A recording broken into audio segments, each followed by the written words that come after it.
Hi everyone. तो एक बार फिर से आप सभी लोगों का बहुत बहुत स्वागत है मेरे यूट्यूब चैनल पे। तो हमने एक श्रृंखला प्रारंभ कर रखी थी कि पीवाई की यूज करते समय हमें किन बातों का ध्यान रखना चाहिए कि आगामी आने वाली परीक्षाओं में हमें उसका फायदा हो। तो इसके ऊपर हमने 3 क्लासेज अभी ले लिए हमने, और ये आज की हमारी चौथी क्लास है कि कौन सी छोटी छोटी गलतियां हैं जिनकी वजह से हमारी जो पेपर है उसमें हम 1-2 नंबर से पीछे रह जाते हैं और हम डिसक्वालीफाई हो जाते हैं। तो इन बातों में कुछ नई चर्चाएं भी करेंगे आज। तो जैसे जैसे क्वेश्चन सोल्व करेंगे उस अनुसार उसके हिसाब से कुछ ना कुछ एक दो नई बातें आती रहेगी हमारे सामने। तो चलिए आज की कक्षा शुरू करते हैं। लास्ट वाली 3 कक्षाएं आपको कैसी लगी, आप अपना जवाब जरूर दें और बताएं, कमेंट करके बताना आप लोग। और इसके साथ ही मैं आपको डिस्क्रिप्शन में मेरे टेलीग्राम चैनल का लिंक मैं आपको दे दूंगा, आप जाकर वहाँ से भी जुड़ जाइए मेरे साथ। आपको डेली जो अपडेट है वो मिलते रहेंगे वहाँ पर। और इसके साथ आप मेरे चैनल को सब्सक्राइब कर लेना, वीडियो को ज़्यादा से ज़्यादा अपने दोस्तों तक पहुँचाना, उनका भी बेनिफिट हो, आपका भी बेनिफिट हो। और जो 2-3 क्वेश्चन की जो हम गलतियाँ करते हैं वो न करें। अगर आपको लगता है कि इन क्लासेस में ज़्यादा टाइम लगता है तो आप इनको डबल स्पीड में देख सकते हो। आप कहीं भी चलते फिरते घूमते फिरते देख लेना इनको, ज़्यादा टाइम आपका वेस्ट नहीं होगा। ठीक है। और वैसे तो ये प्रॉपर तो सोल्व करवा नहीं रहे, इसमें तो वही बता रहा हूँ मैं कि कहाँ पे भी छोटी छोटी गलतियाँ वो नहीं करनी चाहिए। उन छोटी गलतियों की वजह से हमारा एग्जाम हो जाता है। तो आप कभी भी जब भी आपको फ्री बैठे हो, जब भी आपको टाइम मिले 10-15 मिनट का, उसी टाइम आप देख लिया करो। 1-2 बातें आपके दिमाग में जरूर आएंगी। डेली ऐसे करोगे तो हफ्ते 10 दिन में आपको सब कुछ आसानी समझ में आने लगा। फिर बिल्कुल भी आपको बोरियत भी नहीं होगी, और ये भी नहीं है कि हमारा टाइम खराब हो रहा है, ऐसी कुछ भी बात नहीं होगी। तो चलिए शुरू करें आज की कक्षा। तो कल हमने यहाँ तक कर लिए थे क्वेश्चन, आज इससे आगे देखें कि आगे वाले क्वेश्चनों में हमें क्या ध्यान रखना है और कौन सी गलतियाँ नहीं करनी है। तो अगला क्वेश्चन है, महाराणा जय सिंह के साथ औरंगजेब द्वारा की गई संधि 1681 में औरंगजेब और महाराजा जय सिंह के मध्य एक संधि हुई थी। उन संधि की शर्तों में कौन सी शर्त नहीं थी? इसको आप अंडरलाइन कर लेना, नहीं थी को अंडरलाइन कर लेना। तो पहली है, संधि के परिणाम स्वरूप पूर्व मांडल और बदनौर जजिया के बदले मुगलों को सौंप दिए जाएंगे। दूसरी थी कि मुगल सरकार की फौजों का मेवाड़ में रहना सुनिश्चित हुआ। तीसरी थी कि राणा को उनके वतन की भूमि लौटा दी जाएगी। चौथा है, जय सिंह को 5,000 का मनसब दिया जाना सुनिश्चित हुआ। तो आपको ये बताना है कि ये जो 4 बातें दे रखी है इनमें से कौन सी शर्तें महाराजा जय सिंह और औरंगजेब की जो मध्य संधि हुई थी उनमें नहीं थी। ठीक है। तो आप क्वेश्चनों को ध्यान रखना, इस तरह के क्वेश्चन आसान ही होते हैं, ज्यादा मुश्किल वाली बात होती नहीं है। तो इनमें कौन सी संधि नहीं थी? ये वाली, मेवाड़ में सेना का रहना सुनिश्चित हुआ, ये वाली संधि नहीं थी। अगला है, औरंगजेब के काल में निम्न घटनाओं को कालक्रमानुसार रखिए। गोकुल के नेतृत्व में जाटों का विद्रोह, गुरु तेग बहादुर की हत्या, शहजादा अकबर का विद्रोह और राजा राम के नेतृत्व में जाटों का विद्रोह। इसको बोलते हैं प्रथम विद्रोह, जाटों का पहला विद्रोह। इसको बोलते हैं जाटों का दूसरा विद्रोह, सेकंड विद्रोह, जो राजा राम के नेतृत्व में हुआ। तो कालक्रम के अनुसार आपको पता होनी चाहिए कि ये घटनाएं कब हुई थी। तो इनको करने का सबसे आसान तरीका है कि आप इन घटनाओं को यहीं पर लिख लें कि कौन सी घटना किस वर्ष हुई। जैसे कि गोकुल के नेतृत्व में जाटों का जो पहला विद्रोह हुआ था वो हुआ था 1669 में। तो यहीं पे आगे आप लिख लें 1669। गुरु तेग बहादुर की मृत्यु हुई थी 1675 में, औरंगजेब ने करवाई थी, औरंगजेब के शासनकाल में हुई थी। शहजादा अकबर का विद्रोह, शहजादा अकबर ने औरंगजेब के खिलाफ विद्रोह किया था कुछ उनके मेवाड़ के राजाओं के साथ या राजपूताना के राजाओं के साथ मिलकर। वहां पे शरण भी ली थी इसने मेवाड़ में, आपने पढ़ा हुआ है इसके बारे में। आपका थर्ड पेपर जो है असिस्टेंट प्रोफेसर में, वो भी राजस्थान, पूरा राजस्थान जीके का है। या फिर आपका आरएएस का एग्जाम होगा उसमें तो राजस्थान जीके आने ही आने हैं। आरएएस में उसमें भी राजस्थान जीके आएगा। या फिर कोई भी और एग्जाम, कॉम्पिटिटिव एग्जाम, किसी भी लेवल का कॉम्पिटिटिव एग्जाम ले लो, उसमें राजस्थान जीते तो आएगा स्टेट लेवल पे, उसमें आपने ये घटना जरूर पड़ी होगी। उसके बाद है राजा राम के नेतृत्व में जाटों का विद्रोह, इसको बोलते हैं जाटों का द्वितीय विद्रोह भी बोला जाता है। तो ये कब हुआ था? ये हुआ था 1685 को।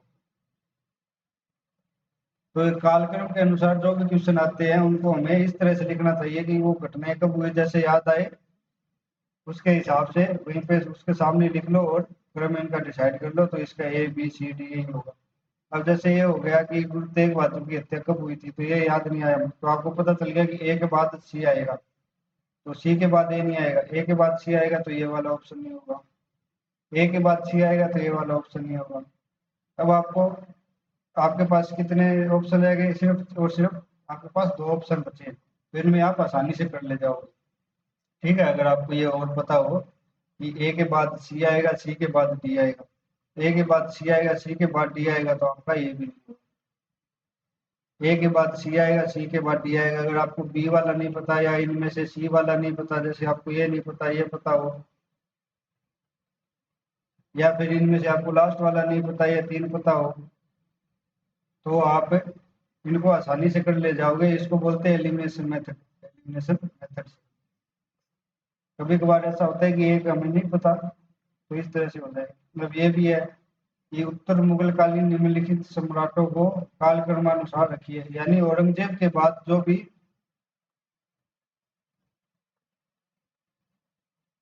औरंगजेब के बाद जो भी उसके उत्तराधिकारी हुए थे जितने भी, 1707 से लेकर 1857 तक, उन उत्तराधिकारियों में आपको चार नाम दे रखे और आपको बताने हैं कि इनका कालक्रमानुसार क्या था।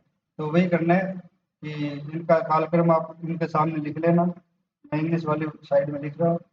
तो सबसे पहले है जहांदार शाह, उसके बाद है बहादुर शाह प्रथम, उसके बाद है रुखसियर, उसके बाद है मोहम्मद शाह रंगीला। तो आपको पता ही होगा कि औरंगजेब की मृत्यु के बाद जस्ट बाद बहादुर शाह प्रथम शासक बने थे। बहादुर शाह प्रथम, उसके अंतिम जो शासक थे मुगल बादशाह के, वो थे बहादुर शाह द्वितीय। उसके बाद इनके बने थे जहांदार शाह, जहांदार शाह। ये बहुत ही कम समय के लिए बने थे, 1712 से 1713 के बाद, 13 के बाद। उसके बाद बने थे फ्रुक्सियर, और फ्रुक्सियर के बाद मोहम्मद शाह रंगीला। इनका रंगीला नाम इसलिए पड़ा था कि ये बहुत ही रंगीन मिजाज के व्यक्ति थे, बहुत ही रंगीन किस्म के व्यक्ति थे, इसलिए इनका नाम मोहम्मद शाह रंगीला पड़ गया था। रंगीला का मतलब ही रंगीन मिजाज का व्यक्ति होता है। तो अब इनका जैसे आपने कालक्रम लिख लिया, तो अब आपको आसानी हो जाएगी कि पहले आएगा बी, बी के बाद ए के बाद सी, सी के बाद बी ए सी डी, ये आपका होगा। इनमें से आपको किसी का याद नहीं आ रहा, जैसे आपका इनको याद नहीं आ रहा, तो आप जैसे मैंने पीछे वाले क्वेश्चन में बताया था, तो उस तरह से आप इसको भी कर सकते हैं।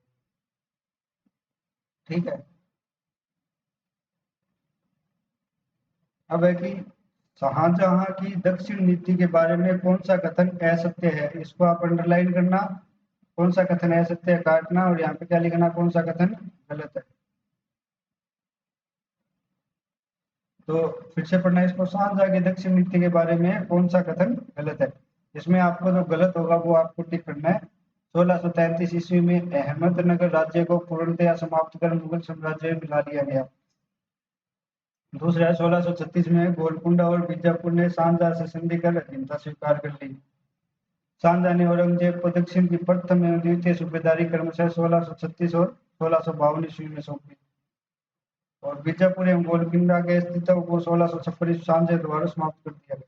अब जैसे अब आप इसमें कई तरह के ऑप्शन है, तो ऑप्शन पढ़ो तो क्या कैसे ध्यान से पढ़ना है, बिल्कुल कैसे पढ़ोगे, जैसे कि ये देखो, सबसे पहले इसको लिखना 1633 ईस्वी अंडरलाइन करना।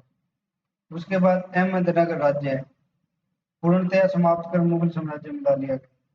फिर है 1636 में कौन से गोलकुंडा और बीजापुर ने शाहजहां की संधि की अधीनता स्वीकार कर ली। ठीक है। अब शाहजहां ने औरंगजेब को, किसको, औरंगजेब को दक्षिण की प्रथम एवं द्वितीय सूबेदारी 1636 और 1652 को सौंपी थी।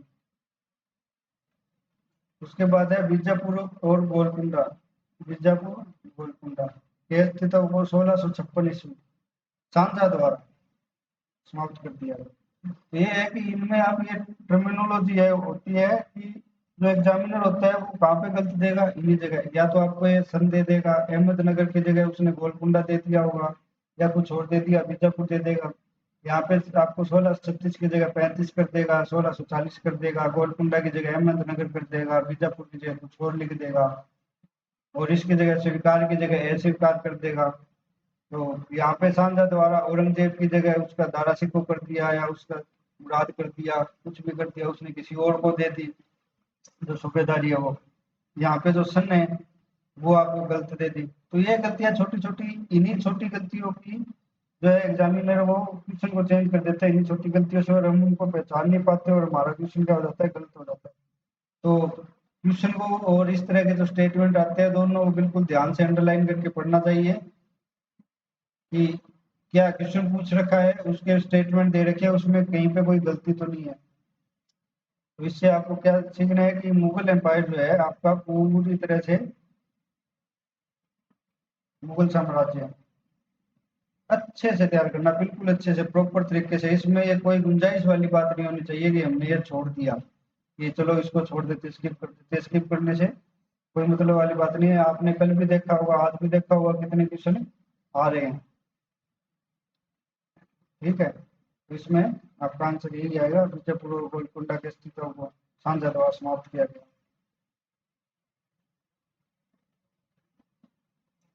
अब है कि किसे दक्षिण भारत का टोटरमल कहा जाता है। तो इस क्वेश्चन में आरपीएससी ने मलिक अंबर दिया है, लेकिन बहुत बार मुर्शिद कुली खां भी आता है अनेक एग्जाम में। तो इन दोनों को ही अलग अलग अनेक कारणों से टोटरमल बोला जाता है। तो आप इन दोनों को लेकर चलना। इस तरह के क्वेश्चन अगर आपको पता हो कि दोनों ही आते हैं या एक आते हैं, तो आप इनको स्किप भी कर सकते हैं।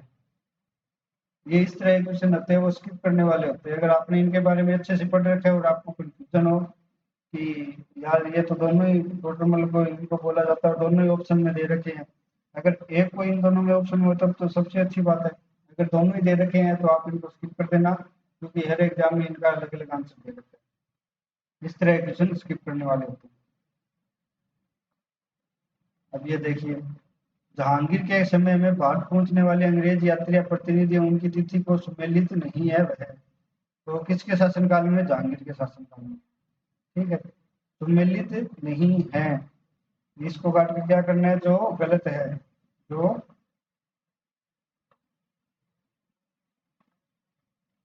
जो गलत है। यानी जहांगीर के समय में भारत पहुंचने वाले अंग्रेज यात्री या प्रतिनिधि एवं उनकी तिथि जो गलत है वो बतानी है कि कौन सा यात्री इस वर्ष में नहीं आया था। तो विलियम हॉकिंस 1608 में, सर थॉमस रो 1615 में, एडवर्ड टेरी 1617 में, और पॉल कैनिंग 1610 में। तो आप इनकी जीवनी के बारे में थोड़ा सा पढ़ लेना, गूगल पे सर्च करना, या आप बुक में वगैरह में, नोट्स वगैरह में कहीं पे भी आपने पढ़ा होगा तो वहां से आप इसको रिवाइज कर लेना कि इन चारों के बारे में थोड़ा बहुत। अगर इन चारों में किसी के बारे में आपने नहीं पढ़ा तो उसके बारे में आप गूगल सर्च कर लेना, या आपके बुक से देख लेना। कोई भी स्टैंडर्ड बुक आपको पास हो तो उसमें मिल जाएगा। इनके बारे में घटनाएं जो है वो थोड़ी बहुत पढ़ लेना इन चारों के बारे में। ठीक है, और ये आप देख लेना कि इनमें कौन सा गलत होगा। आप कमेंट करके मुझे बताना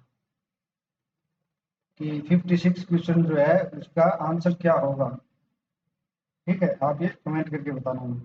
और वीडियो को लाइक भी करते रहना, वीडियो को शेयर भी करते रहना, चैनल को सब्सक्राइब भी करना मेरे। अगर आप यहाँ तक वीडियो देख चुके हैं तो जरूर करना सब्सक्राइब, और अपने दोस्तों को बताना, कमेंट करके जरूर बताना कि आपको ये वीडियो कैसी लगी। अब 1653 ईस्वी में किस मुगल शहजादे को कंधार विजय का दायित्व सौंपा गया। कहाँ की विजय, कंधार की विजय। कंधार विजय सन भी दे रखी है 1653, सब कुछ दे दिया आपको। बस ये बताना है कि जो ये चार जो शहजादे थे ये किसके पुत्र थे, सांझा के पुत्र थे चारों। तो इनमें से किसको कंधार का दायित्व सौंपा गया था।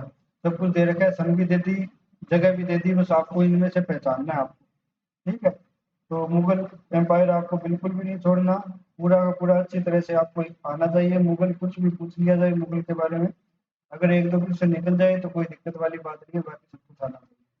तो दारा सिकों को इसकी जिम्मेदारी सौंपी गई थी। अगला है कि मुगल काल में दीवान बिउतात।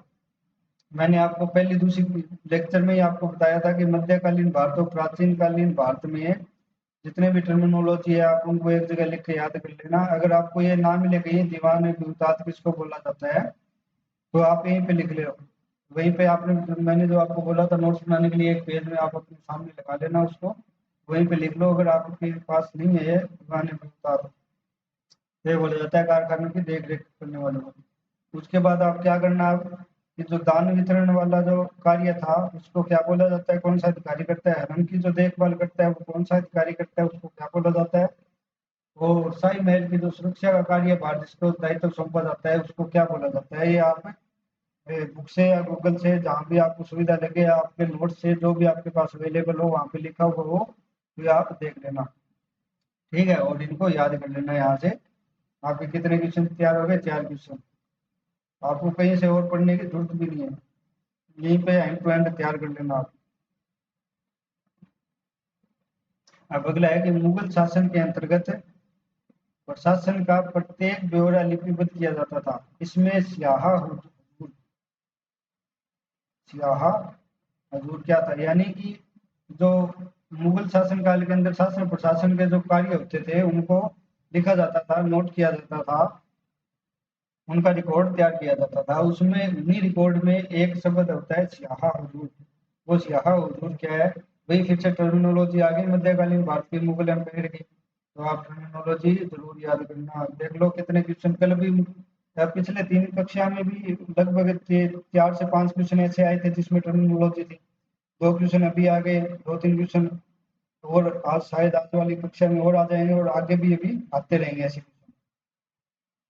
तो ये दरबार की दिल्ली के जो कार्य थे उनको लिपिबद्ध करने का जो काम होता था उसको बोला जाता था स्याहा हजूर, ठीक है। तो बाकी आप इनको अपने नोट से, बुक से, गूगल से, सबसे देखना कि सम्राट के जो आदेश थे उनको क्या बोला जाता था, क्या कहा जाता था। कृषि उत्पाद की मूल्य सूची थी, उसको क्या नाम था, और कोषाध्यक्ष का नाम पर जो आज्ञा पत्र जारी किए जाते थे उनको क्या कहा जाता था। तो इस तरह ये 4 क्वेश्चन आपके यहाँ से तैयार हो गए, 4 क्वेश्चन। कहीं आपको कोई मॉक टेस्ट लगाने की कहीं कोई जरूरत नहीं है कि यहाँ से आएंगे या नहीं आएंगे। आरपीएससी ने क्वेश्चन पूछे हैं, यहीं से आएंगे और कहीं से नहीं आएंगे। ये देखो ये आ गया। अब एक और आ गया, मुगल काल में शियूर काल का तात्पर्य क्या है। एक और टर्मिनोलॉजी आ गई, अगर आपने बुक में कहीं नहीं पढ़ा तो कहाँ से पढ़ोगे, यहीं से तो पढ़ोगे। आपके नोट्स अपडेट कहाँ से होंगे, यहीं से तो होंगे। और ये क्या है, शियूर काल किसको बोला जाता है। मानसूचक एक पोशाक है उसको बोला जाता है, या फिर लगान मुक्त भूमि होती है उसको बोला जाता है, सिंचाई कर होता है, या सुरक्षित भूमि होती है। इंग्लिश में भी देख लेना, dignified dress, revenue free land, levy on irrigation, protected land. अगर आपको किसी में हिंदी में आपको तकलीफ हो रही है तो आप इंग्लिश में। तो लगान मुक्त जो जमीन होती है वो सरयू काल कहलाती है, ठीक है। अब है कि मुगल काल में स्वानिगार स्वानिगार अभिकरण के अधिकारी किस नियंत्रण रखने में सहायक होते थे। तो ये जो अधिकारी का नाम दे रखा है स्वनिगार, ये जो अधिकारी है वो उसका क्या काम होता था, यानी ये किसके नियंत्रण में सहायता देता था। तो मनसबदारों के नियंत्रण करने पर सहायता देता था, या जागीरदारों पर, विदेशियों पर, सैन्य अधिकारियों पर, किसके लिए नियंत्रण पर सहायक होते थे। तो ये जागीरदारों पर आपके सहायक होते थे। अधिकारी आगे पिछली कक्षा में मैंने आपको बताया था, अधिकारी भी आपको देखने हैं कि कौन से अधिकारी इनका क्या काम होता है। तो ये अधिकारी मुगल काल में आ गए। मुगल काल आपको कितने क्वेश्चन आ गए, मुगल काल ही चल रहा है तो आपको इनको बिल्कुल बिल्कुल भी नहीं छोड़ना। अगले मुगल काल में पाई कास्ट। पाई कास्ट से क्या तात्पर्य है, तो पहले वह कृषक जो स्वयं भूमि का स्वामी होता है और उसका खेत और घर उसी गांव में होता है, ठीक है। दूसरा वह कृषक जिसके खेत और घर अलग अलग गांव में रहते हैं। तीसरे है वे कृषक जिनके पास सामर्थ्य से अधिक भूमि होती है और भूमि जोतने के लिए दूसरों को भूमि दे देता है। और चौथा होता है वे कृषक जो भूमिहीन होते हैं। तो इसमें जो पाईकास्ट होते हैं वो होते हैं कि उनका घर तो किसी अलग गांव में और दूसरे गांव में जाकर वो खेती करते हैं, तो उनको बोलते हैं पाईकास्ट। और किस किस प्रकार के जो किसान थे मुगल काल में पाए जाते थे, आप उनको यहीं पे लिख लेना, सूची बनाकर 1 2 3 4 ऐसे सूची बनाकर यहीं पे बगल में लिख लेना। जो मैंने आपको पहली क्लास में बोला था कि आप क्वेश्चन पेपर लिखवा लेना, उसके बगल में ऐसे लिख लेना कि कौन कौन से किसान होते हैं, उनको क्या बोला जाता है, उनका क्या कार्य है। और यहीं पर दे भी रखे हैं कि जिनका गांव और खेत एक ही गांव में खेत और घर हो उनको क्या बोलते हैं, वो यहाँ पे लिख लेना आप। जिनका गांव और खेत अलग अलग हो, घर और खेत, यानी कि वो किसी दूसरे गांव में रहते हैं और खेती करने किसी अलग गांव में जाते हैं, उनको पाई कास्ट बोला जाता है। और जिनके पास सरप्लस जो एग्रीकल्चर लैंड है, लेकिन और वो अपने खेतों में मजदूरों को रखते हैं, तो उनको क्या बोला जाता है। और जिनके पास कोई लैंड नहीं है उनको इसको क्या बोला जाता है। तो ये आप पे लिख लेना, इनके अलावा जो भी आपको मिले वो एक जगह नोट कर लेना, बहुत आसानी से आपकी तैयारी होगी इससे। अगला है कि 1570 ईस्वी में, पहले तो डेट ध्यान रखना कब की है, 1570 ईस्वी में कृति है यानी रचना दे रखी है नुजूम उल उलम की प्रसिद्धि का कारण उसका चित्र संग्रह, जो मुख्यतः किस शैली से रिलेटेड है। अब इस तरह के क्वेश्चन क्या होते हैं कि बहुत बार होते हैं हमने इस तरह की रचनाएं नहीं पढ़ी हो, तो अगर नहीं पढ़ी तो इनको क्या करना है, स्किप करना है। पढ़ रखी है बहुत अच्छी बात है, अगर बिल्कुल भी नहीं आता तो क्या करना है आपको, स्किप करना है इसको। तो यह दक्कन से संबंधित, दक्कन शैली है, दक्कन शैली से संबंधित ये एक कृति है या बुक मान लो, आप कुछ भी मान लो, तो उसमें चित्र संग्रह है, ये किस शैली का है, दक्कन शैली का।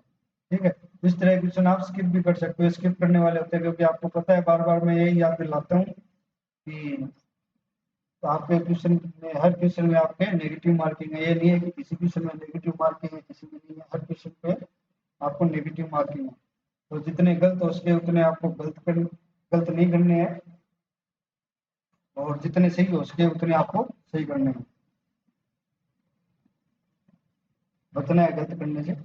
अब अगला क्वेश्चन है कि शिवाजी के संदर्भ में निम्नलिखित तिथि में कौन सा सुमेलित नहीं है। तो ये काट कर क्या करना है आपको, कौन सा गलत है, गलत है। तो शिवाजी के संदर्भ में निम्नलिखित तिथियों में कौन सी तिथि गलत है। आसान हो गया, कोई कंफ्यूजन वाली बात नहीं रही बिल्कुल भी। तो आपको बताना है इसमें कौन सा गलत है। तो जावली ग्रुप पर अधिकार है वो 1656 के आसपास किया था शिवाजी ने, 1656 के आसपास है इस पे अधिकार किया था। बाकी ये सही है, पुरंदर पर अधिकार 1648 में हुआ था, सूरत में लूट की थी 1664 में, पुरंदर संधि 1665 में हुई थी। और अब आप एक काम करना, इनके बारे में जाकर डिटेल से पढ़ना, आपके नोट्स से, आपकी बुक से, जो भी आप बुक पढ़ रहे हो, कुछ भी ना मिले वहां पे ना मिले तो सबसे ब्रह्मास्त्र जो है हमारा गूगल।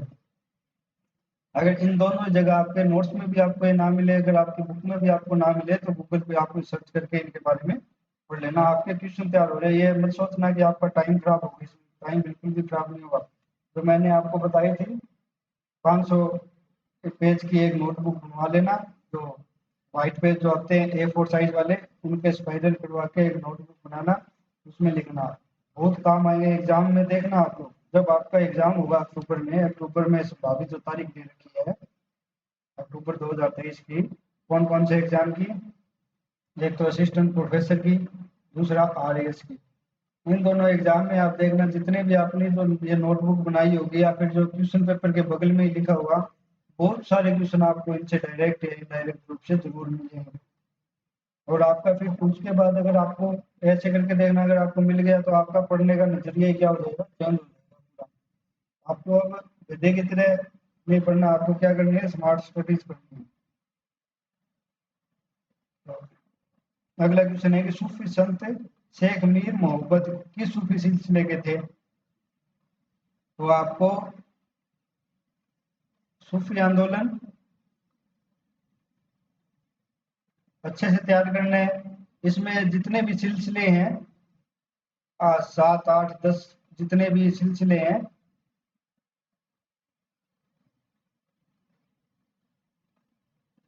उनको सबको याद करना है अच्छे से। उनकी स्थापना किसने की, कहाँ से वो स्टार्टिंग हुई, उस सिलसिले में कौन कौन से संत हुए थे, सूफी संत हुए थे, इन्होंने उनको आगे बढ़ाया। तो वो सब कुछ आपको तैयार करना है। और सूफी आंदोलन के बाद आपको क्या करना है, भक्ति आंदोलन। भक्ति आंदोलन पहला, सूफी आंदोलन। सूफी आंदोलन हो गया, भक्ति आंदोलन हो गया। इन दो टॉपिक को बिल्कुल अच्छे से, और ज्यादा नहीं है ये, दो दो तीन तीन पेज के होंगे दोनों ही। सूफी आंदोलन, भक्ति आंदोलन बिल्कुल छोटे छोटे लिखना। और आपके ने नोट्स तो बना ही रखे होंगे इनके बारे में, तो बनाने की तो कुछ जरूरत नहीं है, लिखने की जरूरत नहीं है आपको इनको। आप इन लोगों दोनों टॉपिकों को अच्छे से रिवाइज कर लेना। ठीक है। सूफी संत वाले बहुत, हर बार क्वेश्चन पूछा जाता है कि कौन सा संत है, वो किस सिलसिले से रिलेटेड है। आप भक्ति आंदोलन में पूछ लिया कि ये कहाँ से रिलेटेड है, इनकी शिक्षाओं के बारे में पूछ लिया। तो चार तो यहीं पे दे रखे हैं, कादरी, चिश्ती, सूरावर्दी, नक्शबंदी।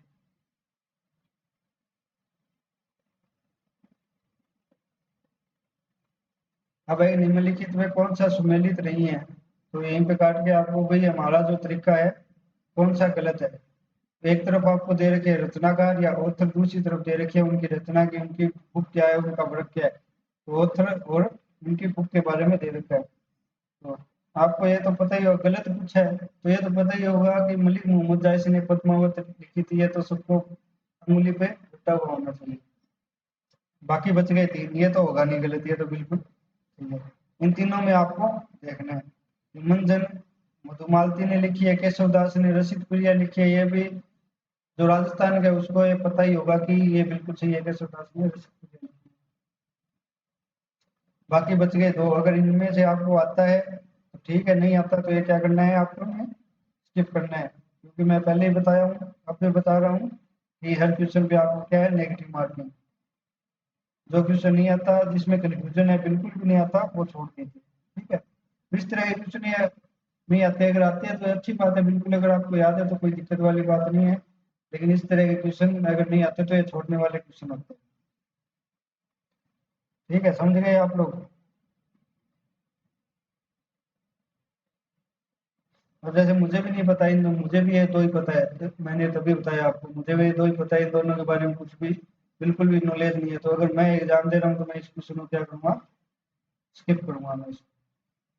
मैं नहीं करने वाला इस बात। अगर मुझे इन दोनों में से भी एक का पता हो तो मैं इसको करूंगा, बाकी मैं इसको नहीं करूंगा। अब एक किस स्थापत्य शैली के बारे में हरमन गोज ने लिखा था कि मंदिरों में सामान्यतः एक बड़ी दीपमाला या दीपकों के लिए स्तंभ रहा करता है। तो हरमन गोज ने किस स्थापत्य शैली के लिए लिखा था कि मंदिरों में सामान्यतः एक बड़ी दीपमाला या दीपकों के लिए स्तंभ रहा करता है, यानी वहां पे बहुत सारे दीपक है। तो ये आपको बताना है। अगर ये नहीं आता तो इसको आप स्किप करना।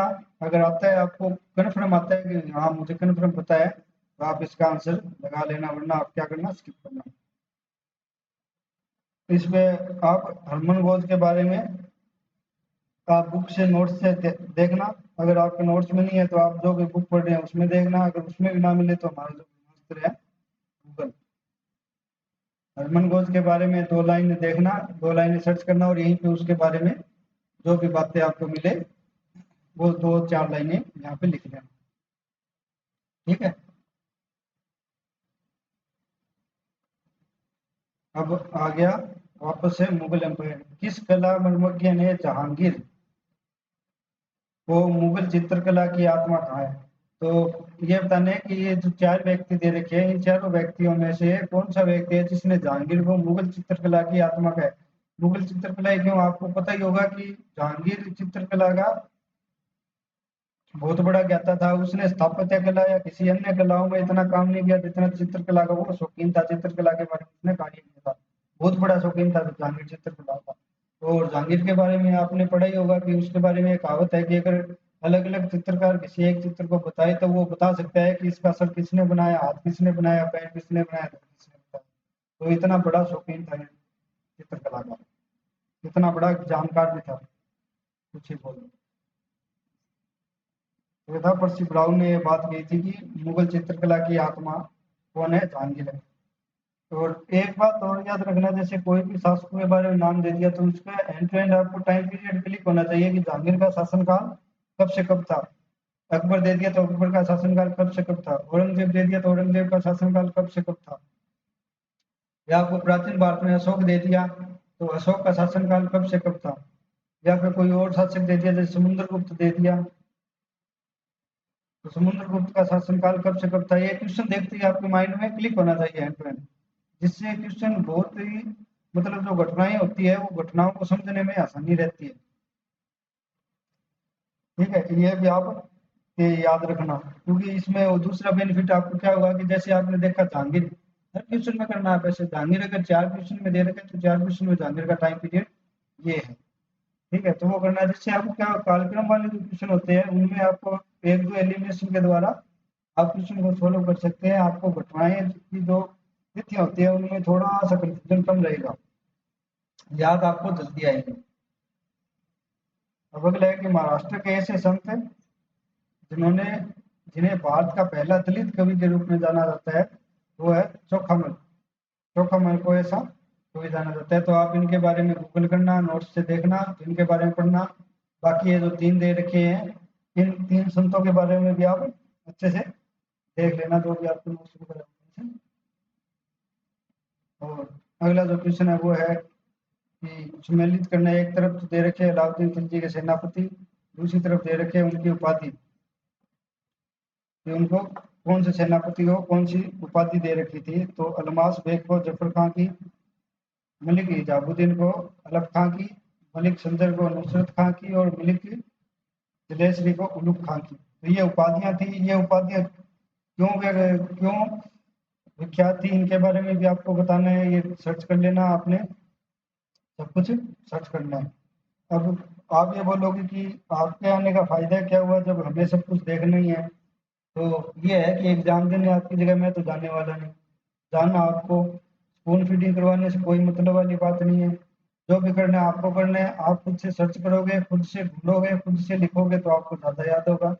इसके ऊपर, इस टॉपिक के ऊपर कल मैं डिटेल से चर्चा करूंगा कि मैं आपको क्यों नहीं करवा रहा अच्छे से एक एक चीज़, तो वो मैं आपको कल बताऊंगा।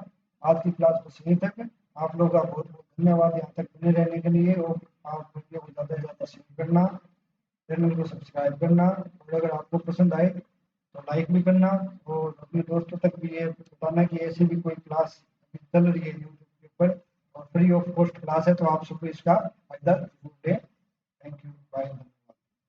कल मिलेंगे नेक्स्ट सेशन में, फिर से आप लोगों से मुलाकात होगी।